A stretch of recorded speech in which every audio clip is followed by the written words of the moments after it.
রাতের আধারে পানির মধ্যে গিয়ে অসহায় মানুষের ঘরে ঘরে রান্না করা খাবার পৌঁছে দিলেন ৩৮ নম্বর ওয়ার্ডের জনতার কাউন্সিলর আলহাজ হানিফ সওদাগর।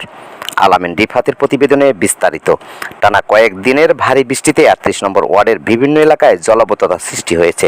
অনেক বাসা বাড়িতে পানি ঢুকে পড়ায় রান্নাবান্না বন্ধ হয়ে চরম দুর্ভোগে পড়েন বাসিন্দারা। এমন পরিস্থিতিতে রাতের বেলায় পানির মধ্যে নেমে ক্ষতিগ্রস্ত মানুষের ঘরে ঘরে রান্না করা খাবার পৌঁছে দেন ৩৮ নম্বর ওয়ার্ডের কাউন্সিলর আলহাজ হানিফ সওদাগর।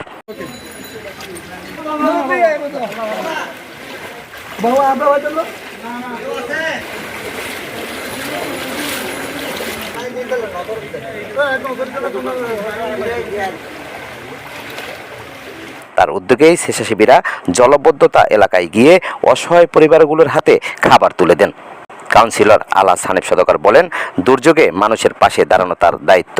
তিনি জানান, যতদিন পরিস্থিতি স্বাভাবিক না হবে ততদিন এই মানবিক সহায়তা কার্যক্রম অব্যাহত থাকবে। খাবার পেয়ে স্থানীয় বাসিন্দারা সন্তোষ প্রকাশ করেন এবং দুর্যোগের এই সময়ে পাশে থাকার জন্য কাউন্সিলর ও সংশ্লিষ্ট স্বেচ্ছাসেবীদের ধন্যবাদ জানান।